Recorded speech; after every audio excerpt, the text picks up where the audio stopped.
আমার কাছে বেশ কিছু খবর এসেছে রাজ্যের বিভিন্ন ব্লকের বিভিন্ন এলাকার বিভিন্ন মৌজার ধর্মস্থানের খতিয়ান চেঞ্জ হয়ে যাচ্ছে। ধর্মস্থানের মালিকানাও চেঞ্জ হয়ে যাচ্ছে।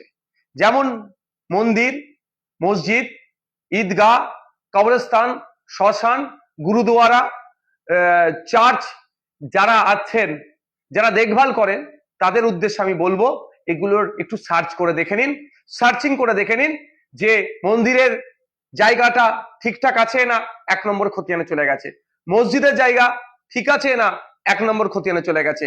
ঠিক একইভাবে শ্মশান, কবরস্থান, গুরুদুয়ারা, চার্চের যেগুলো জায়গাতে আছে এগুলো একটু লক্ষ্য রাখুন। কারণ আমার কাছে খবর আছে রাজ্য সরকারের বেশ কিছু অসাধু ব্যক্তি এই জায়গাগুলোকে 1 নম্বর খতিয়ানে দিয়ে অনলাইনে যখন সার্চ করছে রেকর্ড নট ফাউন্ড করাচ্ছে, পরে এগুলো হয়তো কাউকে বিক্রি করে দিতে পারে বা অন্য কোনো খারাপ কাজে ব্যবহার করতে পারে।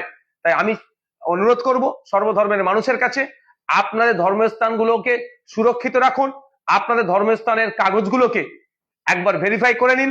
যদি দেখেন যে এই কাগজে অর্থাৎ আপনার মাদ্রাসা, মসজিদ, কবরস্থান, ঈদগাহ, শ্মশান, আপনার মন্দির, গুরুদুয়ারা বা যে কোনো জাহের থান, যে কোনো জায়গা হোক না কেন, যদি দেখেন যে 1 নম্বর খতিয়ানে চলে গিয়েছে বা রেকর্ড নট ফাউন্ড দেখাচ্ছে, সাথে সাথে আপনার ব্লকের বিএলআর অফিসে যাবেন, গিয়ে একটা মিসকেস করবেন বা যেটাকে অভিযোগ বলে, একটা অভিযোগ দায়ের করবেন, তার রিসিভ রাখবেন যে এটা ভুল হয়েছে, রেকর্ডটাকে সংশোধন করানো হোক।